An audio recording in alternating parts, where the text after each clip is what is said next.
Hello दोस्तों, आज हम आपको सुनाएंगे भृंगी ऋषि को माता पार्वती ने श्राप क्यों दिया था। महादेव के गणों में एक है भृंगी। एक महान शिव भक्त के रूप में भृंगी का नाम अमर है। कहते हैं जहाँ शिव होंगे वहाँ गणेश, नंदी, भृंगी, वीरभद्र का वास स्वयं ही होगा। शिव शिवा के साथ उनके ये गण अवश्य चलते हैं। इनमें से कई से सभी प्रमुख गणों के बारे में तो कहानियां सुनी होंगी। भृंगी की खास बात यह है कि उनके 3 पैर हैं। शिव विवाह के लिए चली बारात में उनका जिक्र मिलता है। शिव गणों में कई बिना पैरों के थे और किसी के पास कई पैर थे। ये पद तुलसीदास जी ने भृंगी के लिए लिखा था। भृंगी के 3 पैर कैसे हुए, इसके पीछे एक कथा है जो हमें बताती है कि उमा शंकर के बीच का प्रेम कितना गहरा है। ये दोनों एक ही हैं। दरअसल भृंगी की एक अनुचित जिद ही वजह से सदाशिव और जगदम्बा को अर्धनारीश्वर रूप धारण करना पड़ा। भृंगी महान शिव भक्त थे। सदाशिव के चरणों में उनकी अत्यधिक प्रीति थी। उन्होंने स्वप्न में भी शिव के अतिरिक्त किसी का ध्यान नहीं किया था। यहाँ तक कि वह जग जननी माँ पार्वती को भी सदाशिव से अलग मानते थे। शिवाय चरणम केवलम के भाव में हमेशा रहते थे। उनकी बुद्धि यह स्वीकार ही नहीं करती थी कि शिव और पार्वती में कोई भेद नहीं है। एक बार सदाशिव के परम भक्त भृंगी ऋषि कैलाश पर अपने आराध्य की परिक्रमा करने पहुंचे। सदैव की तरह महादेव के बाईं जांघ पर आदिशक्ति जगदम्बा विराजमान थी।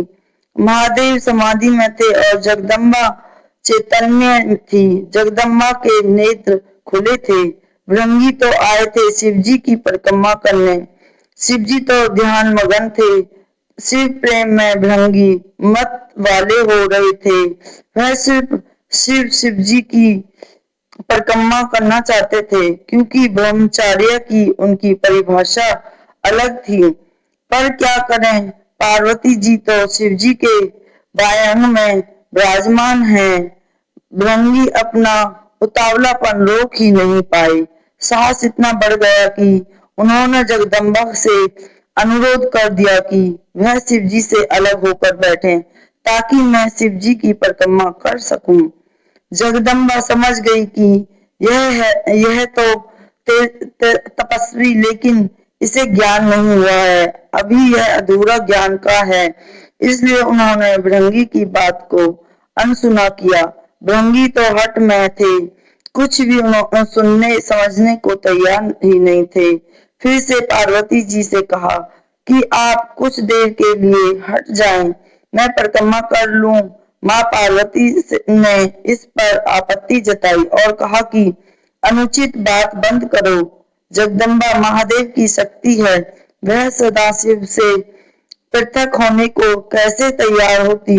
माता ने भृंगी को कई तरह से समझाया, प्रकृति और पुरुष के संबंधों की व्याख्या की, वेदों का उदाहरण दिया, परंतु भृंगी भी वैसे ही हट्टी की बुद्धि तो वैसे भी आधी हो जाती है। माता द्वारा दिए गए ज्ञान उपदेश उनके विवेक में उतरे ही नहीं। उनकी बुद्धि सृष्टि के इस रहस्य को समझने के लिए तैयार ही नहीं हुई। उन्होंने सिर्फ शिव की परिक्रमा करने की ठान रखी थी। माता ने सोचा इस अज्ञानी को कुछ भी समझाने का लाभ नहीं, इसे अनदेखा ही कर देना चाहिए। माता शिव जी से अलग न हुई। भृंगी ने भी ठान ही पाल रखा था। अपने मन की करने के लिए एक योजना बना ली। भृंगी ने सर्प का रूप धारण किया और शिवजी की परिक्रमा करने लगे।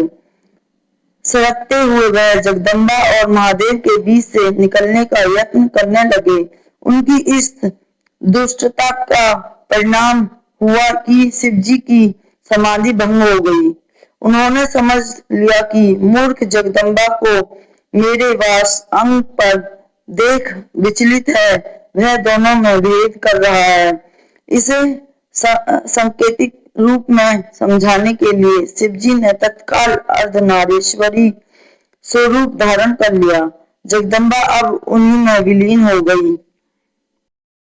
शिवजी दाहिने भाग से पुरुष रूप में और बाएं भाग से स्त्री रूप में दिखने लगे। अब तो भृंगी की योजना पर पानी फिरने लगा।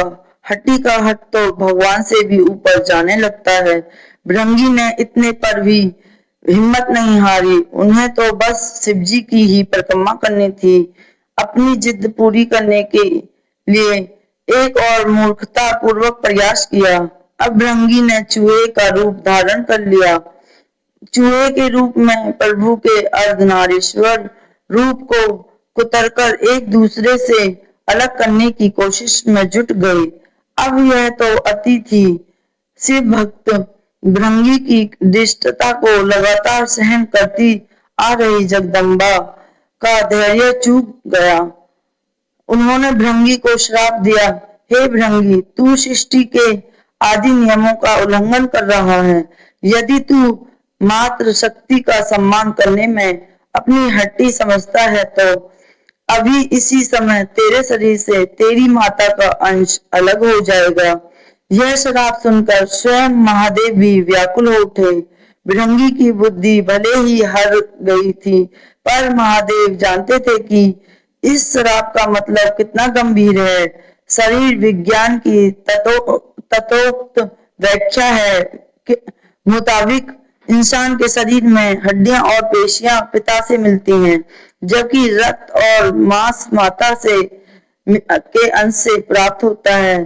फिर क्या था, भृंगी की तो दुर्गति हो गई। उनके शरीर से तत्काल रक्त और मांस अलग हो गया। शरीर में बची रह गई तो सिर्फ हड्डियां और मांसपेशियां। मृत्यु तो हो नहीं सकती थी, क्योंकि वो अभिभूत कैलाश के क्षेत्र में थे और स्वयं सदाशिव और महामाया उनके सामने थे। उनके प्राण हरने के लिए यमदूत वहां पहुंचने का साहस ही नहीं कर सकते थे।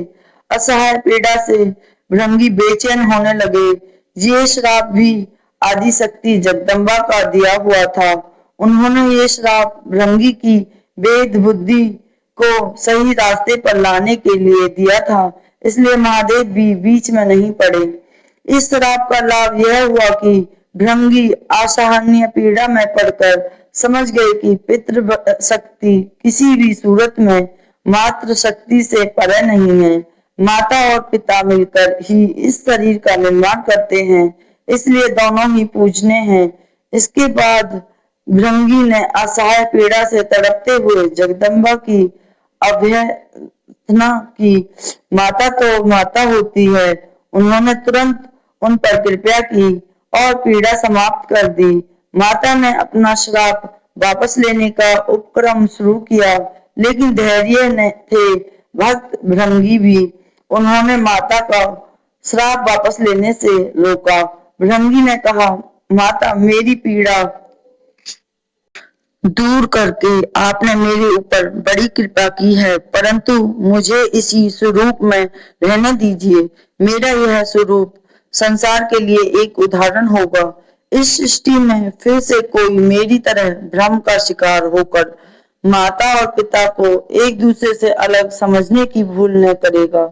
मैंने इतना अपराध किया, फिर भी आपने मेरे ऊपर अनुग्रह किया। अब मैं एक जीवंत उदाहरण बनकर सदैव आपके आसपास ही रहूंगा। भक्त की यह बात सुनकर महादेव और जगदम्बा दोनों पुलकित हो गए। अर्धनारीश्वर स्वरूप धारण किए हुए माँ जगदम्बा और पिता महादेव ने तुरंत भृंगी को अपने गणों में प्रमुख स्थान दिया।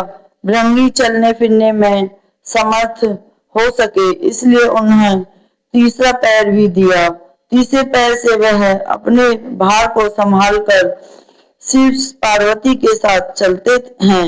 अर्धनारीश्वर भगवान ने कहा, हे भृंगी, तुम सदा हमारे साथ रहोगे।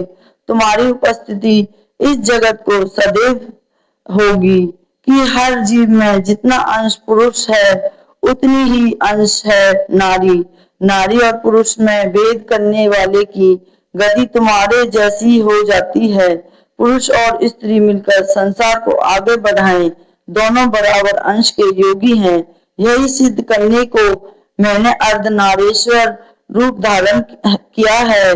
स्त्री पुरुष दोनों का अपना स्थान, अपना अस्तित्व है। इसे नकारने वाले को शिव शिवा दोनों में से किसी की भी कृपा प्राप्त नहीं होती।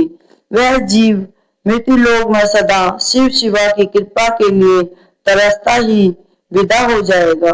बिरंगी को वो पद प्राप्त हुआ जिसे हासिल करने के लिए इंद्र आदि बड़े बड़े देवता भी ललायित रहते हैं।